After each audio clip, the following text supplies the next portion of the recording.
चलो रजिस्ट्रेशन के क्वेश्चंस देखते, देखो examine whether the supplier of goods is liable to get registered in the following supplier of goods is liable to get registered in the following independent cases. देखो sir, सबसे पहला दिया हुआ है Om Sai builder of Rohini Delhi is exclusively engaged in intra state supply of building bricks. ओ भाई साहब,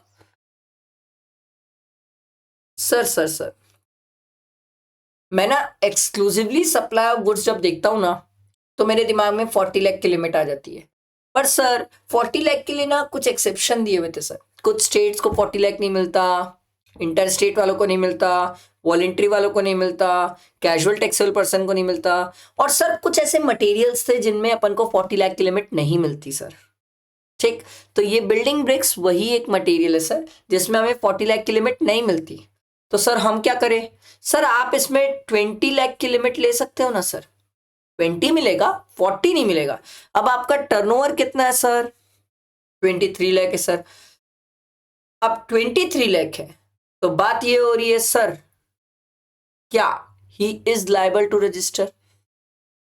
अब हम बोले थे सर कि 40 लाख की लिमिट मिलेगी नहीं, 20 लाख की लिमिट मिलेगी, तो इसका टर्नओवर हो गया 23 लाख। तो अगर इसका टर्नओवर 23 लाख हो गया तो सर क्या he is liable to registration?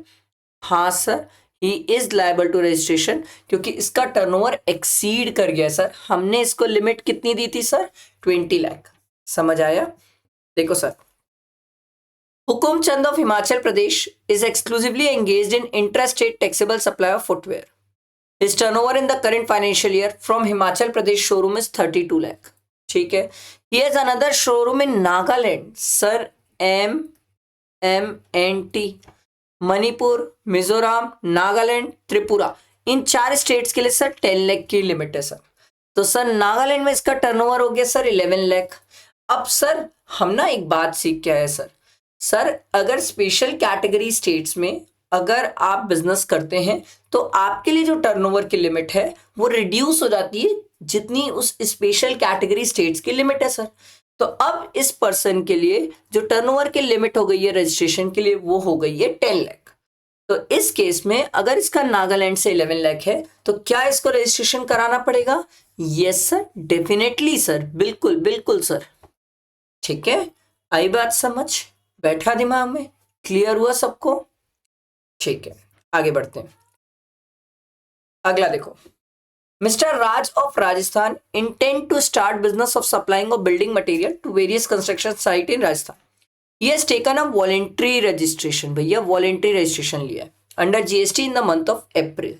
However he has not commenced the business till December. Sir हम ना सेक्शन 29 पढ़े हैं सर, और सेक्शन 29 एक बात बोलता है सर कि अगर आप वॉलेंट्री रजिस्ट्रेशन लियो तो वॉलेंट्री रजिस्ट्रेशन से 6 मंथ्स के अंदर बिजनेस कमेंस कर लो sir.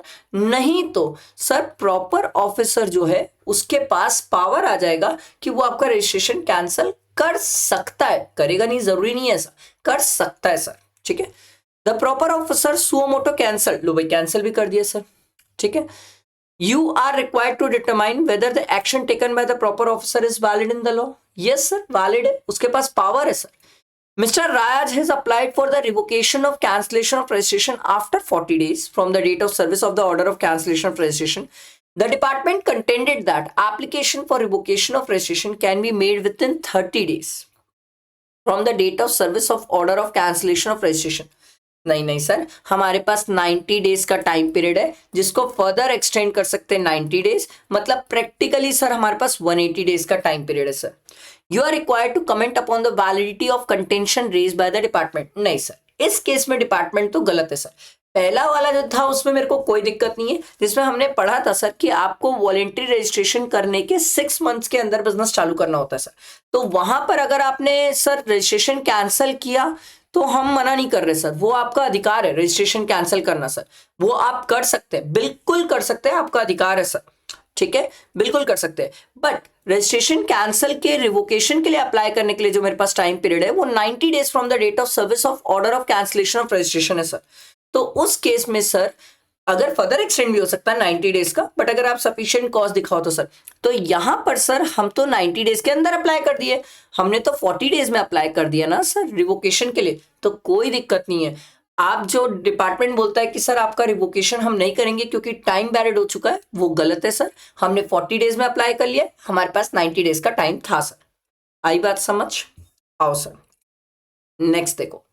Right oil and unregistered entity located in UP's engaged in supply of machine oil and high speed diesel. देखो देखो हाई स्पीड डीजल सर।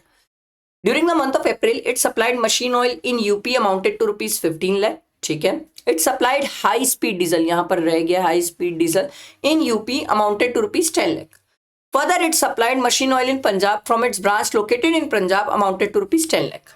आपसे पूछ रहे sir whether is liable for registration. Practically वो आपसे aggregate turnover की definition पूछ रहे हैं।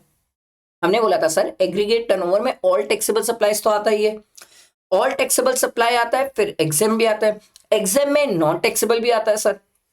तो सर जब हम देखेंगे तो 15 + 10 + 10 ये कितना हो जाएगा?